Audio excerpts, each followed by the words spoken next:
반갑습니다. 성도 여러분, 한가람 아침 묵상에 오신 여러분들 환영합니다.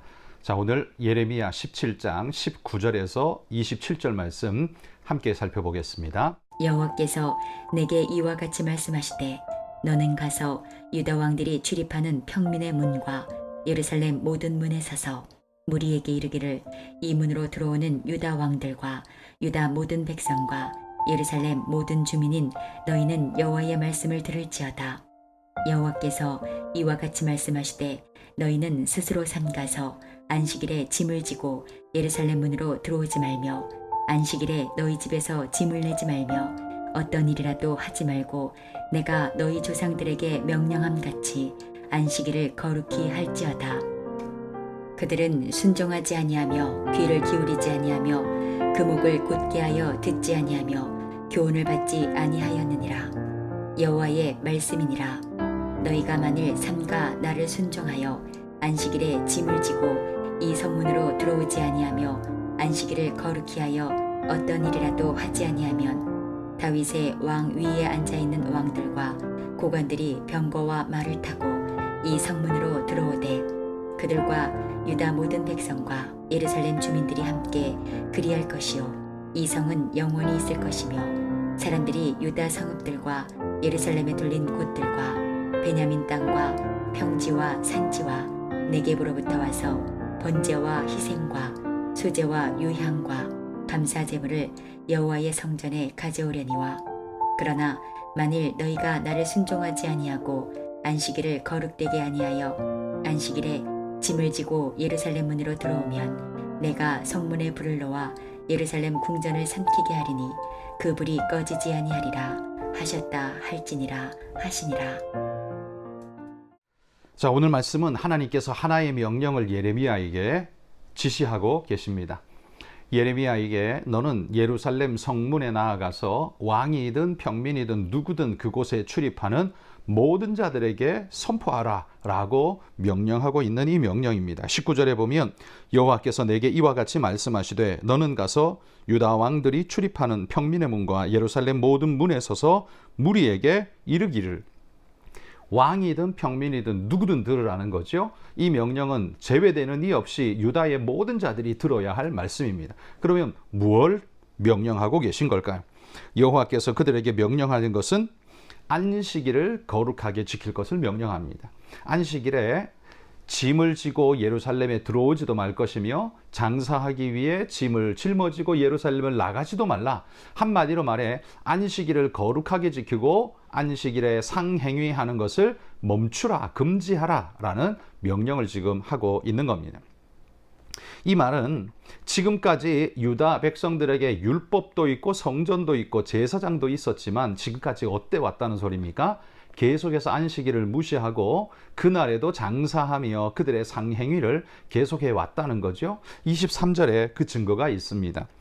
그들은 순종하지 아니하며 귀를 기울이지 아니하며 그 목을 곧게 하여 듣지 아니하며 교훈을 받지 아니하였느니라 이렇게 말합니다. 그들은 아니하였느니라 과거형을 쓰고 있죠. 그들이 누굴까요? 유다 백성들을 일컫죠. 유다 백성들은 하나님 앞에서 이 명령을 순종하지 아니하고 안식일에 상행위하는데 정신이 없고 여념이 없고 예배하는 것을 뒤로 던져버린 그런 존재들이었다고 합니다.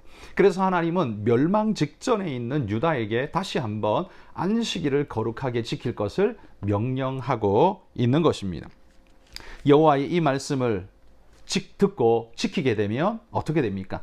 24절에 보면 24절부터 나오는 말씀이 그것이죠. 너희가 만약에 안식일의 명령을 듣고 지키며 안식일에 짐을 지고 나가거나 들어오지 않으며 하나님 말씀을 준행하게 된다면 어떻게 해요? 25절부터 보면 그 모든 왕들과 이스라엘 백성들이 예루살렘 성을 편안하게 출입할 수 있게 될 거라고 말합니다. 이 말은 멸망당하지 않고 평안이 예루살렘의 평안이 그들에게 계속되어질 수 있을 거다라는 말씀이죠. 그리고 뿐만 아니라 26절에는 유다 성읍과 주변의 모든 성읍의 백성들이 하나님께 이 희생 제물을 드리며 주님 앞에 예배하러 나오게 될 것이다 라는 겁니다. 그들이 장사를 하고 안식일을 무시함으로써 주변에 있는 모든 이들까지 이런 악한 습성들이 변질되어져서 예배하러 오지 아니하고 예배가 멈춰버린 나라가 돼버리지 않았습니까? 너희가 안식일을 지킨다면 이런 일이 있을 것이다. 평안의 약속, 신앙 회복의 약속이 지금 주어지고 있는 걸 보게 되죠. 그러나 만약에 너희가 그렇지 아니하면 27절 마지막 절에 뭐라고 말합니까? 그러면 예루살렘 성문에 불을 놓아서 예루살렘 궁전을 삼키게 되리니 그 불이 꺼지지 않을 거다라고 말합니다. 이걸 누가 놓을까요? 그건 그 백성 중에 하나가 아니라 전쟁이 일어나 그 포화 속에서 그들은 다 불타서 멸망하게 될 것에 대한 심판의 예고인 것이죠. 그들이 안식일을 지키면 하나님의 회복의 은혜가 주어지겠지만 그렇지 않다면 그들에게는 멸망이 주어질 거라는 말씀을 지금 하고 있는 겁니다. 오늘 말씀의 메시지는 딱 한 가지입니다. 안식일. 우린 이 말씀을 들으면서 이런 질문을 던지게 됩니다. 안식일을 지키는 것이 왜 그렇게 중요한가? 한 나라의 흥망성쇠를 멸망과 번영을 구분할 수 있는 기준이 되는가? 예배 잘 드린다고 돈이 더 생기는가? 이런 질문을 우리가 던질 수 있죠. 주일날 교회 간다고 뭐 돈이 생겨, 떡이 생겨, 쌀이 나와 이런 말 하는 거 많이 들어보셨죠. 우리가 안식일을 지키는 것이 왜 중요할까요? 하나님은 왜 이스라엘 백성에게 다른 모든 걸 제껴놓고 안식일을 지키라는 이 명령을 지금 제일 전면에 내어놓고 있는 걸까요? 안식일을 지키게 되면 경제적으로는 어떤 일이 일어납니까? 장사를 못하겠죠. 상행위도 못하고 농사도 못하고 목축도 못하고 이것도 저것도 못하게 되면 경제력이 약화되고 생산성이 저하되게 될 것입니다. 그러면 국가 경제의 피폐나 약화를 가져오게 되는 현실이 그들 눈앞에 펼쳐지죠. 일한 만큼 얻어먹는 것, 거두게 되는 것이 자연의 순리인데 그에 따르면 하루를 쉬게 되면 그만큼 얻어먹을 것이 없어지는 위험이 그들에게 주어진다는 거죠. 그러면 하나님은 왜 이 안식일, 이 위험성을 내포하고 있는 안식일을 지키라는 명령을 이렇게도 강하게 하고 있는 걸까요? 왜냐하면 여러분, 안식일을 지키는 이 명령은 하나님과의 다른 모든 언약을 지키는 첫걸음이 되기 때문입니다. 하나님과의 언약의 말씀을 열어가는 첫걸음, 그러니까 하나님의 하나님 되심을 인정하느냐 하지 않느냐를 구분할 수 있는 가장 대표적인 게 뭐냐면 안식일을 지키는 것으로 볼 수 있다는 거죠. 안식일 언약의 순종은 다른 언약의 순종으로 이어지게 되고 그것은 온 백성이 여호와를 신뢰하고 순종함으로 나아갈 수 있게 만드는 첫걸음이 될 겁니다. 그러면 온 백성들은 모두가 신앙과 정신이 하나님 말씀 안에서 회복되어지고 건강하게 일어나게 될 것입니다. 그렇게 되면 그 선한 영향력이 간접적으로 경제적인 산물을 낳는 것은 아니지만 그것이 영향을 미쳐서 군사적, 경제적, 정치적, 문화적인 은혜를, 놀라운 효과들을 발하게 되어 온 유다 백성이 옳고 바른 길을 가서 그 번영과 축복을 영위할 수 있게 된다는 거죠. 여러분, 신앙은 바로 그렇게 우리에게 생산 산물을 눈앞에 떡하니 내놓지는 않습니다. 예배 드린다고 갑자기 핸드폰이 만들어지는 건 아니잖아요. 우리가 하나님 앞에 온전한 예배를 드린다고 우리 통장에 갑자기 돈이 불쑥 생겨나는 것은 아닙니다. 그래서 사람들은 예배 드린다고 돈이 나오냐 떡이 나오냐라는 말을 쉽게 씁니다만 아닙니다. 사람은 그 정신과 마음이 지배하는 존재이기 때문에 하나님 말씀 안에서 경건하게 바로 세워진 기준이 바로 서게 되면 나머지 모든 것들은 은혜로 진행되어지는 걸 볼 수 있죠. 오늘 하나님께서 이스라엘 백성에게 안식일의 명령을 이렇게 하고 있는 이 말씀, 오늘 우리는 어떻게 받을 수 있을까요? 여러분, 오늘 안식일을 주일로 변화시켜 주신 우리 주님의 말씀을 따르면 우리는 주일을 잘 지키고 있는가를 돌아보십시오. 우리가 주일을 빼먹을 때에도 이유는 아마 두 가지일 겁니다. 하나는 경제적인 문제, 두 번째는 관계적인 문제, 아마 이것 때문에 빼먹게 될 겁니다. 그런데 여러분, 하나님과의 관계를 희생하면서까지 경제적인 문제, 그리고 다른 사람과의 관계적인 문제를 회복하면, 그러면 하나님과의 관계 회복만큼이나 효과적인 어떤 걸 바랄 수 있습니까? 사실 지금 당장은 효과적으로 보일지 모릅니다. 왜? 일당이 생기고 사람과의 관계가 조금 더 부드러워질 수 있는 그날의 은혜가 생기기는 하겠지만, 길게 보면 그렇지 않다는 겁니다. 하나님과의 관계가 회복되고 그분 앞에 내 마음 자세가 바르게 되고 하나님 안에 결심하고 결단하고 바르게 서게 되면 우리의 삶 전체가 거기에 영향을 받습니다. 경제적, 문화적, 군사적, 정치적 모든 것이 영향을 받습니다. 그러므로 신앙이 바로 서는 것이야말로 이 나라를 바로 세우는 귀중한 기준선이 된다는 겁니다. 그래서 하나님께서요, 예레미야에게 안식일을 지키라고 명령하라고 이렇게 명령을 내리고 계신 겁니다. 하나님께서 유다 백성이 이 명령에 순종할 거라고 아셨을까요? 아마 아닐 겁니다. 하나님은 그들이 듣지 않을 거라는 걸 이미 알고 계셨습니다. 왜?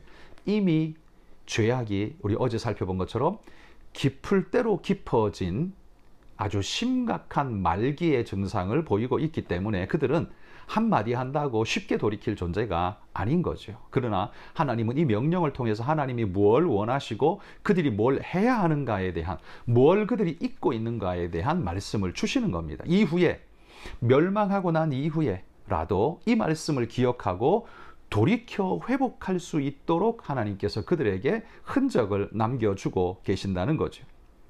예레미야는 이 말씀을 선포할 때 아마 마음이 타는 듯한 마음으로 선포했을 겁니다. 그러나 그 어떤 유다인도 이 말씀에 순종하지 않았습니다. 그들은 그의 조상들과 마찬가지로 부패했고 그들은 신앙을 내던져 버렸습니다. 그 결과 어떻게 되었습니까? 성문은 불타고 그 왕궁도 불타고 모든 백성은 포로로 끌려가 멸망당하는 나라가 되고 말았죠. 안식일 지키는 것과 나라의 흥망성쇠가 이렇게 연결되어 있는 것을 봅니다. 여러분, 오늘 하루 돈을 조금 더 벌자고 10만 원, 20만 원 더 벌자고 하나님을 내팽개치면 우리 인생 전체가 불살라지게 될 수 있다는 사실을 이 두려운 마음으로 보셔야 합니다. 우리 인생의 기준이 바로 서고 바른 잣대가 세워지고 바른 결심이 서게 되면 1, 20만 원 그까짓 건 문제가 아닙니다.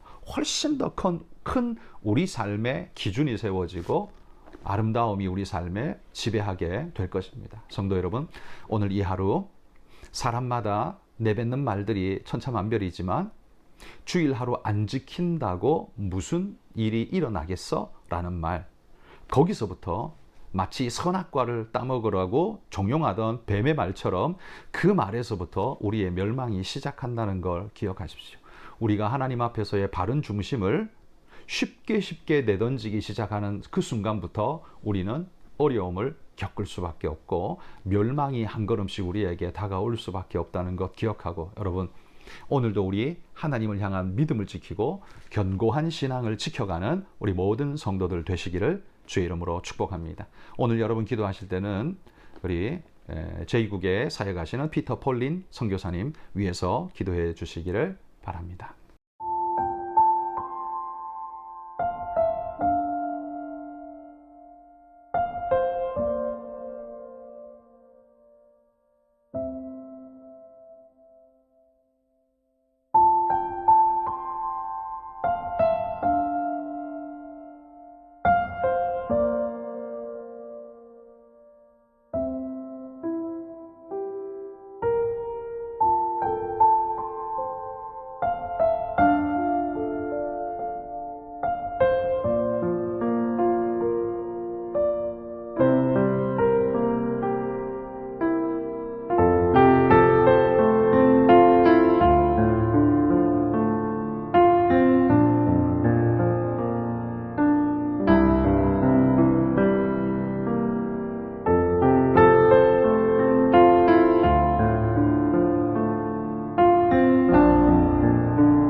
제가 마무리 기도 드리겠습니다.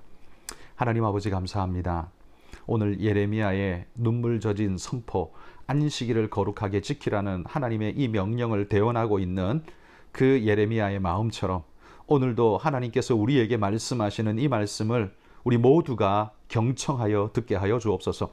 오늘 내가 경제 생활을 통해 10만 원, 20만 원, 30만 원을 더 벌 수는 있을지라도 하나님 앞에서 신앙이 무너져 버리고 나면 이후에 우리 인생 모든 주춧돌이 무너져서 쓰러지게 된다는 사실. 그래서 그 위에 수백만 원, 수천만 원, 수억 원을 쌓아 놓는다 해도 그것은 결국 멸망으로 떠내려갈 수밖에 없다는 사실을 기억하고 하나님 우리 삶을 바르게 세워가는 우리 모든 성도들이 되게 하여 주옵소서. 하나님, 주님을 향한 바른 시선과 우리 마음의 바른 중심이 말씀 안에 세워지기를 원합니다. 하나님, 주의를 거룩하게 여기고 하나님 앞에 서는 걸 귀히 여기는 우리 모든 성도들이 되도록 인도해 주옵소서. 예수님 이름으로 기도합니다. 아멘.